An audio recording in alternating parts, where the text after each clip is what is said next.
Hello भाई लोग, good morning. देख लो हमारे फर्स्ट ब्लॉग में आप लोगों के स्वागत बा।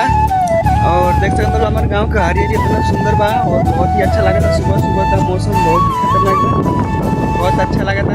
देख लो और हमारे गांव के लेके आओ लेने से बात करा भाई। हम कॉल जाते हैं भाई, मोनू भाई के लाइक करो, सब्सक्राइब करो।